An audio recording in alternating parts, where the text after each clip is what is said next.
Hello. Alis tayo ngayon. Meron sa aking order. Shades ulit. Punta ako sa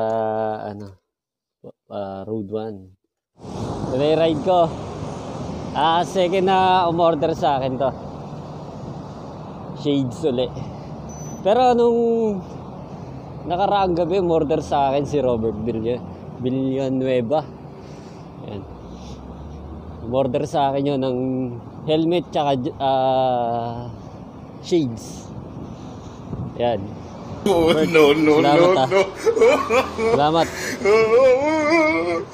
Sasama kita sa vlog.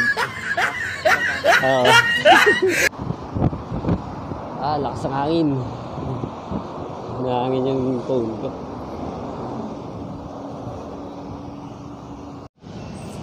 Parang recovery ride ko na to sa galing Kalalasya. No. Parang bababa ko ng mahabang bumaba.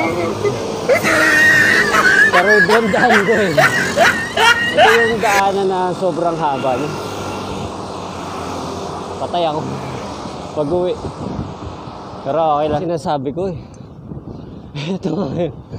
Pagbaba ako dito, sigurado ano na yung customer ko niyan. Ibibidyo ko hanggang pababa na to.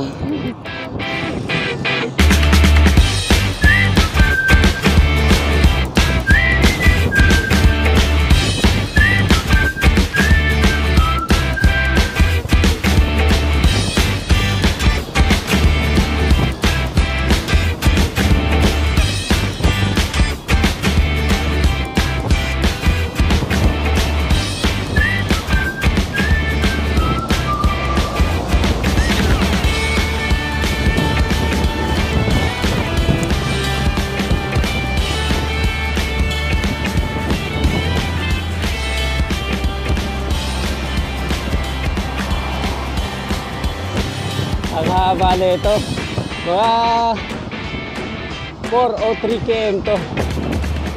Sobrang haba. Kaya sigurado pagbaba ko na ito, yun eh, andun na yung customer ko. Kasi 6:30 siya naghihintay.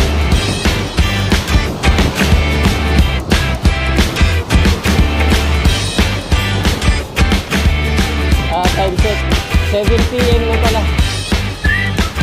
7 PM. Kanina pa yun. Kaka-out lang din yung trabaho niya. Pang umaga siya. Ako pang gabi.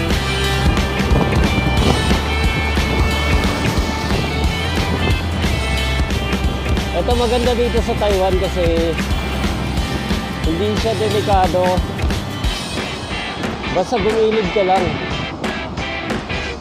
Kasi meron siyang way ng mga pang bike at pang motor. Separate yung nila para sa sasakyan. Kaya safe na safe dito. Kahit mag-video ko, pero dapat mag-ingat pa rin. Kasi hindi naman natin alam ang disgrasya. At wala din nangyari sa isang bike ko. Nagasaan ako sa likod. Tinamaan ako kaya nasira yung road bike ko. Kaya nagpa-practice kasi ako para din sa 200 km namin. Yun, hindi ko akalain tatamaan ako.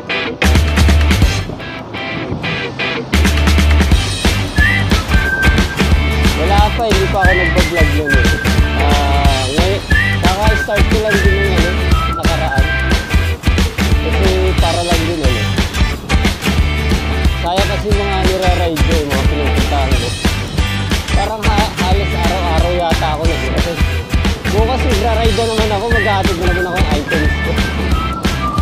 Sa Hugo naman, may umorder sa akin. Shades din yun. Sakto magpunta ko doon. Umaga ako alis eh. Pag-out ko ng trabaho.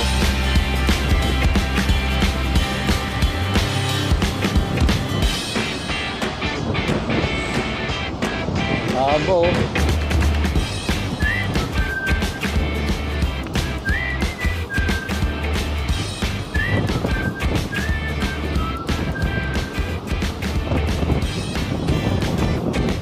Sobrang hawak. Lakas ng hangin. Ako. 800 na lang pala to. Nakaka 14.3. Ayan. Diyan na, malapit ang station. Cargo, si JC, par. Salamat sa pag-order.